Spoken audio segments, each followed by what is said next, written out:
action for you at the top of the hour here on Comcast Sportsnet. Hi again, everyone. Welcome into Bulls pregame live here from the United Center Concourse. Kendall Gill, Mark Shanowski, surrounded by some of our best friends, including Benny the Bull, who's out of camera range, but I'm sure somehow he'll find his way to get in camera range. There's Benny. Benny's ready to roll. And the new bench mob. I like that. Yeah, that's pretty good. Yeah. That's what they're calling themselves. The bench mob. Okay. Because C.J. Watson came up with that. Pretty nice. Well, the Bulls have a lot of motivation chasing the best record in the Eastern Conference, but Memphis also has motivation. They're trying to make the playoffs for the first time in 5 years. As we mentioned, they just beat the Celtics in Boston. Memphis is a very good basketball team. You cannot underestimate them, coming in here with a record of 40-32. And as you mentioned earlier, Mark, just beat the Boston Celtics. Boston Celtics, pretty good basketball team. So you know you cannot sleep on this Memphis Grizzlies team. Obviously a big advantage for the Bulls to play in front of their home fans. They're always ready to support the team. The Bulls are 31-4 at home. They're 20-15 at the road. So naturally, question was asked to Tom Thibodeau, what's the differences between playing here at the United Center or on the road? This is a basketball court, and no matter what you do when you step on that court, you still have to do the same job. So I don't believe home the fans might disagree. I think they probably have more fun playing. Yeah.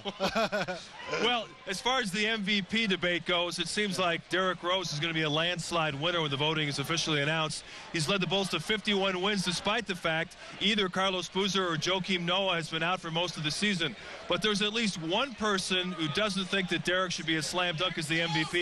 That would be the Orlando Magic coach, Stan Van Gundy. Here's what it hasn't worked out all that well. Dwight Howard is a great player, but he's not the MVP. No, he's not the MVP. And Orlando started off hot, but they've faded as of late. Derrick Rose and the Chicago Bulls have continued to progress throughout the season, even with two of their key players being down. You have Carlos Boozer not starting the season. He comes back. Then you have Joakim Noah go out. But Derrick Rose, as the MVP, keeps this basketball team rolling. And guess what? Now that the guys are back, it's still the same thing. They're even getting better, Mark. Van Gundy's argument is that Dwight Howard is such a force on both ends of the court, his ability to block shots, second in the NBA in rebounding. He argues that Dwight Howard affects every possession, but you can say the same thing for Derrick. Yeah, and you know, Dwight Howard, let's not take anything away from him. He is a very good basketball player, a great basketball player. His numbers are up this season, but he has to contend with Derrick Rose and the Derrick Rose phenomenon now, because Derrick has become a nationwide icon overnight. When he made the statement earlier this season saying, why can't I be MVP, put a lot of pressure on himself, and guess what? He's lived up to the hype. MVP, right. We've been hearing that during every game when Derrick Rose goes to the free throw line. Of course, Derrick is such a modest kid. He's not going to say I deserve to be the MVP, but he did admit at practice yesterday, I do have a swagger now when I'm on the court. Listen to Derrick, what he had to say. They gave me a lot of confidence. Well, there's no question that Derrick Rose is playing with a ton of confidence, and he also seems to have that competitive thing going into overdrive. He gave him the score against the Sacramento Kings, against the Atlanta Hawks, and now I'm sure he's got his sights set on Boston because the Bulls have lost 2 out of 3 to the Celtics so far this year. Well, we ought to start calling him the prophet, because everything he predicts, it comes true. Derrick Rose said, why can't I be the MVP? Probably will be. The other night against the Sacramento Kings, we should beat him by 40, beat him by 40. So continuously he's making these predictions and making them come through. That's why this guy, to me, landslide MVP.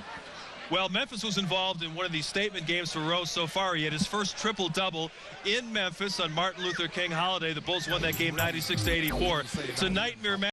Doesn't have the athleticism to stick with this guy. That's why the thing Derrick knows next season, add the post game to my game, and he'll be able to dominate everybody. Well, you know, we had dinner with Stacey King last night. You know what Stacey would say? Right. Too big, too strong, too fast, too good. Right. He's even got his own line of T-shirts coming out, but we'll let him buy time for his own commercial on that one. Let's go back to that game in January at Memphis. Kyle Korver was huge in that game. 6 out of 10 on threes. He had 22 points. Well, Carlos Boozer is going to be one of the big keys to the Bulls in the playoffs. When the game gets slower, you need to execute your half-court offense.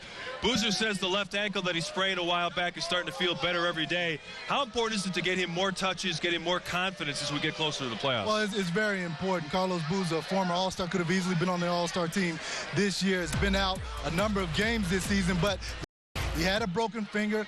When he was in Charlotte, went down with that fall. Anybody would have sprained their ankle on the fall that he took. Carlos Boozer is doing an excellent job on the offensive end. Time now for our Joe Stone Crab What's at Stake look at the Eastern Conference standings. This is very crucial to the Bulls' prospects. Rest some of their players? Absolutely not, because you want to get that first seed, and the only way you can do that is keep business as usual. Well, the Bulls have 12 games left. If they go 9-3, they'll get to that magical 60 victory plateau. I would imagine whichever team can get to 60 will be number one in the East. Yeah, I think so. 60 pretty much locks it up, but it doesn't guarantee you anything in the playoffs. I played for the Seattle Supersonics. We won 63 games that season, got knocked out by the AC Denver Nuggets. So that's why I say the Bulls need to continue what they're doing. Don't rest. Continue to play your players and keep this machine rolling. It's Friday night. Time to play some basketball at the United Center in about 20 minutes or so. The fans are ready. There's no question about that. And coming up after a break, we'll take a closer look at tonight's opponent, the Memphis Grizzlies. We'll also talk about the bench mob. You saw the Boston on Wednesday night. Welcome back to the United Center Concourse for more Bulls pregame live. It is Friday night. Fans are ready to go. I know the Bulls are ready to go as they get closer to the playoffs, trying to get to that magical 60 victory plateau. And, Kendall, I don't think Tom Thibodeau is worried too much about 60 wins right now. He's only thinking about tonight's game. That's all he ever does, thinks about the next game, and that's how he's become successful in the city of Chicago this year.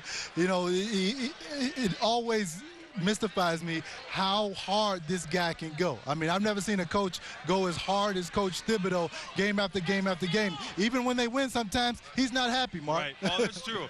And coaches by nature are warriors. He's worried about the Memphis inside duo of Marc Gasol and Zach Randolph. He's also worried about a couple of guys he coached for the Boston Celtics. They just picked up Leon Powe off the scrap heap. He's played pretty well.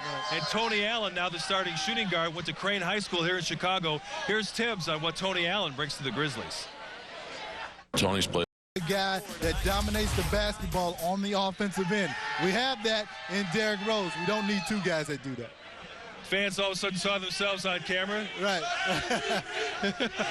It's always good to see the reaction. You know, it's a lot of fun on Friday nights, so we want the fans to enjoy themselves. And then, look, I see myself on TV. It's always good. We're going to get back to the Bulls now. We saw the sign about the bench mob. Right. Well, let's take a look at their production. This unit has been a big factor in the Bulls' success this season. Kyle Korver provides the long-range shooting and that ability to maintain the post position when Joakim Noah goes out of the game. And because the Bulls have all that depth at the center position with Ashik and Kurt Thomas, it means that Joakim Noah, who plays with such energy, doesn't have to play with so many minutes. Of course, he missed 30 games because of the thumb injury. Here's Joakim Noah talking about how this is going to help him be fresher for the playoffs, the fact he's playing less minutes during the regular season. I feel good.